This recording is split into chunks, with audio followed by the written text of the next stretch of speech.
Leave No Trace, which tracks an Army veteran Ben Foster and his teenage daughters Thomasin McKenzie attempts to live away from society, is a powerful, poetic and elegiac film that's already won plaudits and praise on the festival circuit, and it's in UK cinemas today. It's directed by Deborah Granik, who may not necessarily be a household name, but the people she works with definitely are. They generally go on to be huge stars.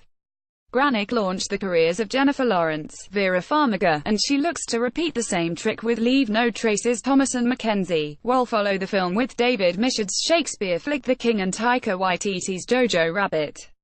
But no one compares to Jennifer Lawrence, who exploded onto the scene with Granik's gritty 2010 thriller Winter's Bone, earning her first Academy Award nomination aged 20, making her the second youngest actress to ever at the time be nominated for Best Actress. Lawrence went on to have a radical rise of success, but also a lot of darkness as well. Does Granik feel protective of Lawrence after introducing her to the celebrity system? I feel disconnected because every choice afterwards is her own, and her handlers, and the machinery. No one can script it her. She's a powerful person right now, because of the work Shes done, so if she found it humiliating to be judged by her body, or told to lose inordinate amounts of weight to be more attractive, she now knows she never has to oblige that. She did a good job of developing her skill set to navigate what feels right and good to her. I admire that. I like seeing that growth in someone. It's exciting. Yahoo sat down for an in-depth chat about Leave No Trace with Granik, discussing what it's like to work within the low-budget end of the film industry. Yahoo Movies UK, Leave No Trace reminded me of a John Cassavetes film, which I mean as compliment. I love Cassavetes, Deborah Granik. I do too. It's that combination of American neorealism with the exploration of the working class in a cool, poetic way. Is Cassavetes an influence on you? Oh gosh, yeah, in terms of the way he worked.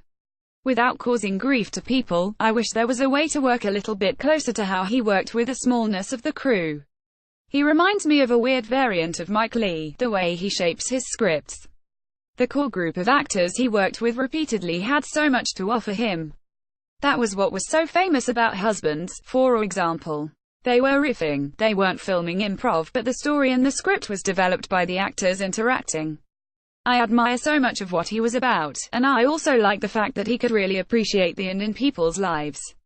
You could be a very, very loving mother and have a serious problem going on in your personal life. So many of his characters have that, and Cassavetes was very good with actors, and so are you. You look for collaborators when hiring actors. Can you talk a little bit about collaborating with Thomasin on this film?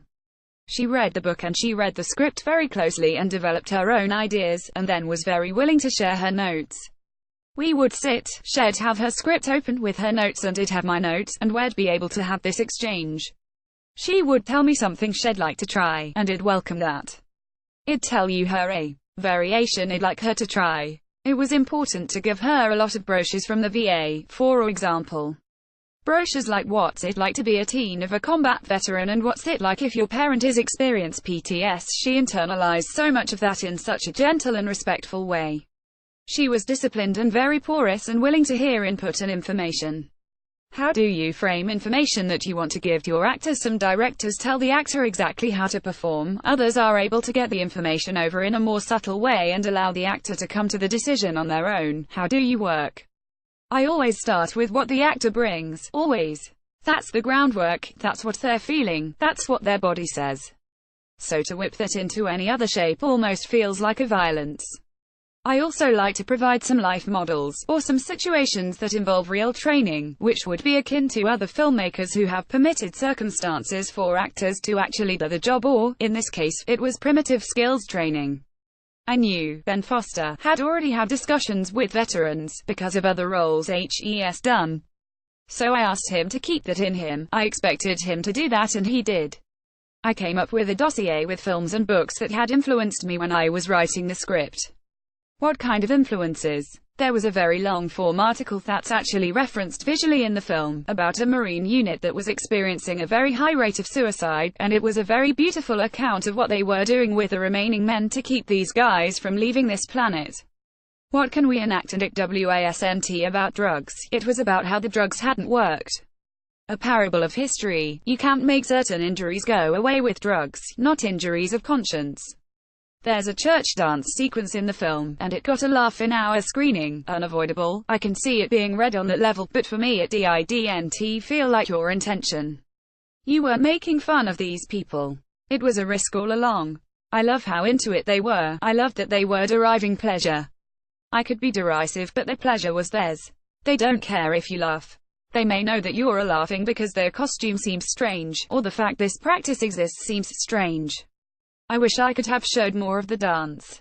But the fact is, it is an example that's edgy. It could be a big lampoon, or a joke. It was a very interesting social moment, even the crew who were nervous that they feel judgmental or alienated. But the women rocked up in their own van. They drove as a unit. They did the dance 17 times, meticulously.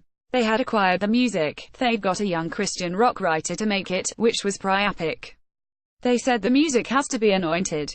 I played them all these older hymns that were public domain and they weren't feeling it. That classic rock surge meant something to them. It's an incredible performance from Thomason. It felt like a star was being born in front of my eyes. Were you able to see that on set? Was there something a bit magical there? I know when I'm enjoying someone's work, for sure.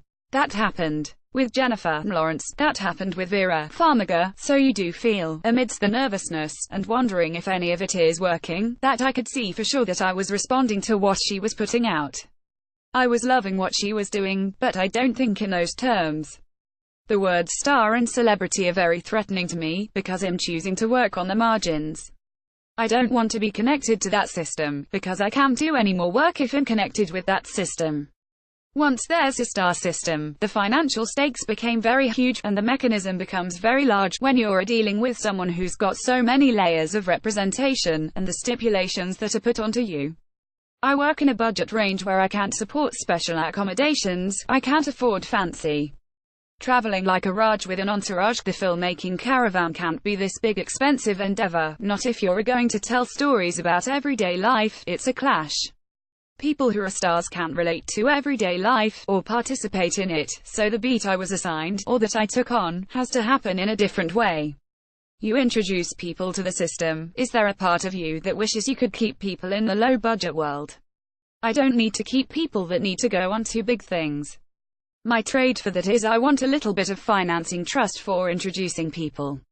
People compliment me and give me props for introducing people, but no one ever wants to do it on the front end, ever. It's crazy, nuts. Leave No Trace is in UK cinemas today.